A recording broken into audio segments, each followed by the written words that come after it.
حضرت خواجہ معین الدین چشتی اجمیری فرماتے ہیں ہر کس کے در نماز نہ بیند جمال دوست فتویٰ حمید ہم کہ او نمازش قضا کنند. جو نماز میں جمال یار نہیں دیکھتا فتویٰ میں دیتا ہوں نماز دوبارہ پڑھے. فتویٰ میں دیتا ہوں نماز دوبارہ پڑھے. اور اقبال بولا گھر تیرا شوق نہ ہو میری نماز کا امام. گھر تیرا شوق نہ ہو میری نماز کا امام. میرا قیام بھی حجاب میرا سجود بھی حجاب. لوح بھی تو قلم بھی تو تیرا وجود الکتاب. گنبد آبگینہ رنگ تیرے محیط میں اباب. ان کا خیال نہیں ہے تو نماز کیسی؟ آئیے بخاری اٹھائیے. کعب بن مالک یہ وہ صحابی ہیں جن کی بخشش کا رب نے سورہ توبہ میں اعلان کیا ہے. فرماتے ہیں وَصَلِّ قَرِيبًا مِّنْهُ جب میں نماز پڑھتا حضور کے نیڑے کھڑا ہو کے پڑھتا. کیوں؟ ثواب زیادہ ہو یہ غرض ہو سکتی ہے لیکن انہوں نے بتایا کہ نیڑے کیوں کھڑا ہوتا تھا, قریب کیوں کھڑا ہوتا تھا. وَصَلِّ قَرِيبًا مِّنْهُ جب نماز پڑھتا تو حضور کے نیڑے کھڑا ہوتا. کیوں؟ فَأُسَارِقُهُ النَّظْرَ اس لیے کہ نماز بھی پڑھتا رہتا تھا چوری چوری حضور کی دید بھی کرتا رہتا. اصل نماز ہے یہی, روح نماز ہے یہی. میں تیرے روبرو رہوں تو میرے روبرو رہے. دل میں ہو یاد تیری در پہ سرے نیاز ہو وہ بھی کوئی نماز ہے یار نہ ہو نماز ہو. جب السلام علیکہ ایھا النبی پڑھیں گے تو خیال کے بغیر گزر جائیں گے. کیسے گزریں گے؟ امام غزالی تو یہاں تک بولے کہ اے نمازی پہلے نبی کو دل میں حاضر کر لے پھر نقشہ پکا لے. جب نقشہ پک جائے پھر کہنا آقا تیری بارگاہ میں سلام ہو. تو حسین ابن علی کبھی حضور کے کندھوں پہ سوار ہیں, کبھی حضور کی پشت پہ سوار ہیں, کبھی حضور علیہ السلام حسین ابن علی کے دونوں پاؤں اپنے پاؤں پہ رکھتے ہیں اور ان کے ہاتھ پکڑ لیتے ہیں اور فرماتے ہیں بیٹے چڑھتے آؤ. پھر حسین ابن علی رضی اللہ تعالیٰ عنہ کی کہ پاؤں حضور کی پنڈلیوں پہ فرمایا اور آگے آؤ. پھر ان کے پاؤں حضور علیہ السلام کے زانوؤں پہ آ جاتے ہیں, پھر ان کے پاؤں حضور کے پیٹ پہ آ جاتے ہیں اور پھر حضور کھینچ کے حضرت حسین کے منہ میں اپنی زبان دے دیتے ہیں. اور کبھی یہ منظر بھی رقم ہوا کہ رسول اللہ نے ارشاد فرمایا حسین منی وانا من حسین. حسین مجھ سے ہے اور میں حسین سے ہوں. یار نبی رحمت صلی اللہ علیہ وسلم نے حسین ابن علی کے لیے یہ پیار کیا اور یہ محبتیں نچھاور کی. اب مولا کائنات سیدنا علی المرتضیٰ کے اس فرزند کو کربلا میں دیکھو کہ اس پیار کا جواب کیسے دیا. جب نبی کے دین کا پرچم گرنے لگا تو جس شخص نے سب پوری قوت کے ساتھ کھڑے ہو کر کے نبی کے دین کی گرتی ہوئی قدروں کو پامال ہونے سے بچایا, گھوڑوں کی ٹاپوں سے خود پامال ہو گیا لیکن نبی کے دین کو پامال نہیں ہونے دیا, اسی شخص کا نام حسین ابن علی. قرآن کافی ہے, وافی ہے, ہماری ضروریات کا کفیل ہے, لیکن اہل بیت کے دامن کو بھی تھامنے کی تلقین کی گئی. تو اس کا جواب یہ ہے کہ قرآن تھیوری ہے, اہل بیت اس کا پریکٹیکل ہے. تھیوری دیکھنی ہے تو قرآن کو دیکھ لو اور پریکٹیکل دیکھنا ہے تو کربلا کے تپتے ہوئے ریگزار میں حسین ابن علی کو دیکھ لو.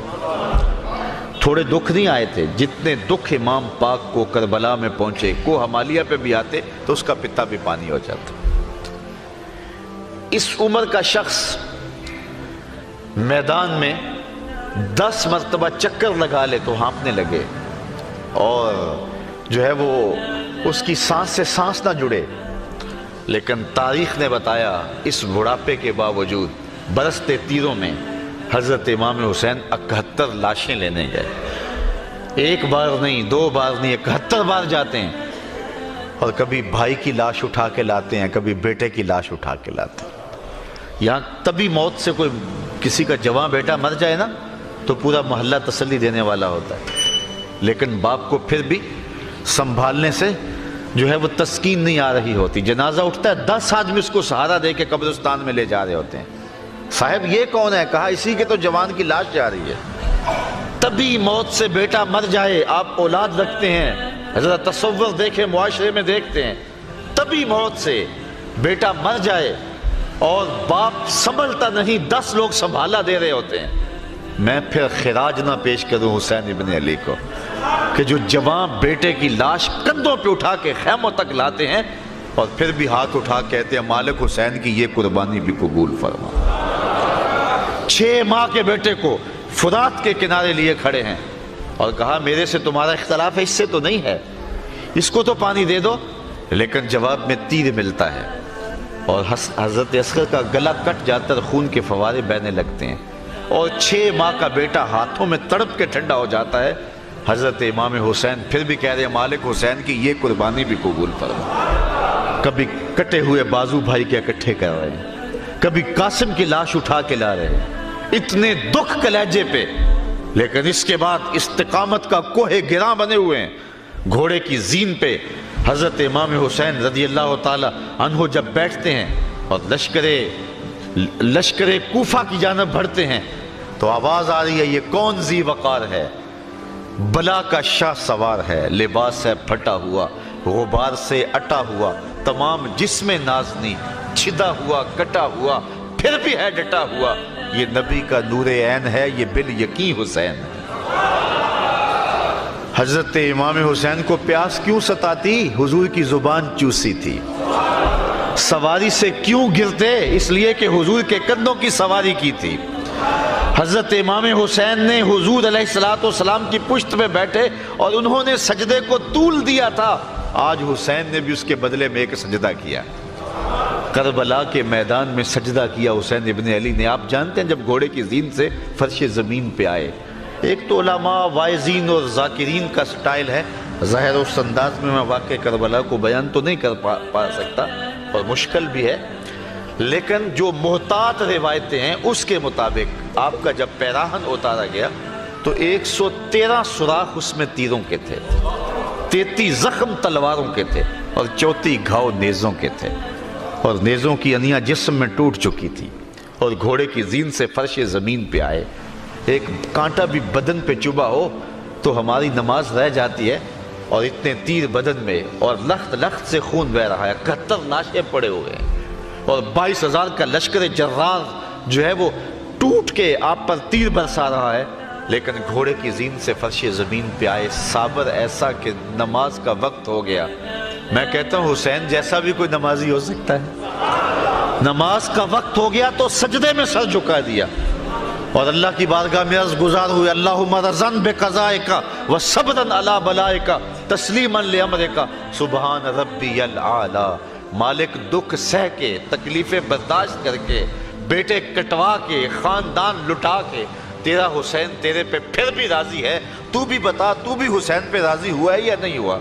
آواز آ رہی ہے اس پیاسے پر محمد مصطفیٰ کو ناز ہے، اس نواسے پر علی شیر خدا کو ناز ہے، اوروں نے بھی سجدے کیے پر اس کا عجب انداز ہے، اس نے وہ سجدہ کیا جس پر خدا کو ناز ہے۔ ایسا لمبا سجدہ کسی نے نہیں کیا ہوگا۔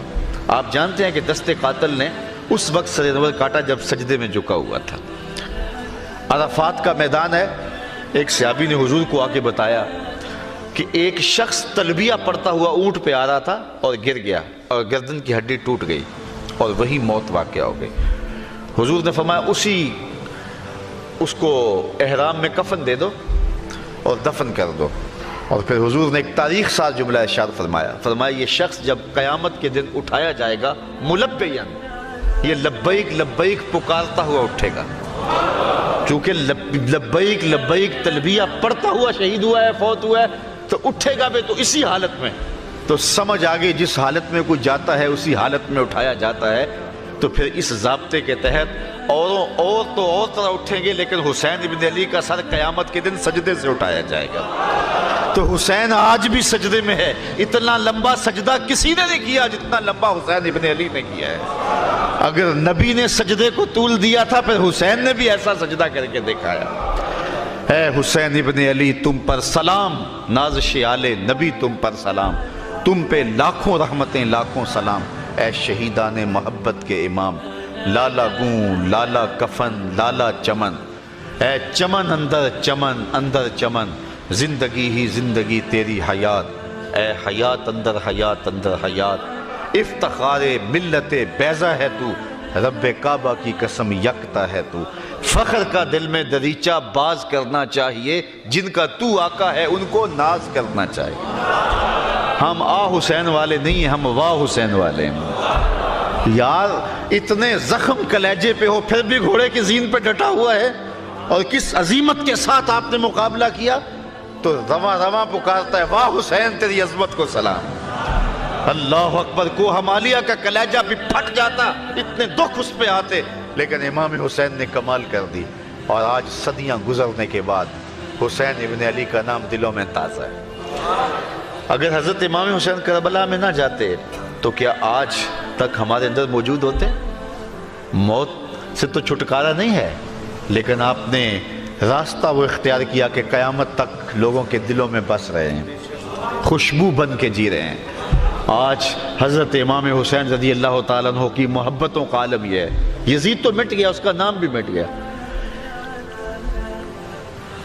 اس پوری مجلس کے اندر اگر میں ڈھونڈنے نکلوں تو مجھے یزید نام کا کوئی شخص نہیں ملے گا، مجھے ابن زیاد نام کا کوئی شخص نہیں ملے گا، مجھے شمر نام کا کوئی شخص نہیں ملے گا، مجھے خولی نام کا کوئی شخص نہیں ملے گا۔ لیکن اگر میں ڈھونڈوں تو مجھے درجنوں حسین نام کے لوگ مل جائیں گے، مجھے اصغر نام کے لوگ مل جائیں گے، مجھے اکبر نام کے لوگ مل جائیں گے، مجھے عباس نام کے لوگ مل جائیں گے، مجھے زین العابدین کے نام کے لوگ مل جائیں گے۔ پھر زندہ کون ہوا؟ حسین ابن علی۔ یہ کون کہتا ہے حسین ہار گئے؟ حسین جیتا ہے، یہ دیکھو حسین کی فتح کے جھنڈے گلی گلی لگے ہوئے ہیں۔ اور کتنی محبتیں تجھے اے فراز چاہیے، اور کتنی محبتیں تجھے اے فراز چاہیے، ماؤں نے تیرے نام پہ بچوں کے نام رکھ دیے۔ اقبال کہتا ہے جو دلوں کو فتح کر لے وہی فاتح زمانہ۔ فاتح زمانہ وہ ہوتا ہے جو دلوں کو فتح کر لے۔ حشام بن عبد الملک بنو امیہ کا بڑا تگڑا حکمران گزرا ہے۔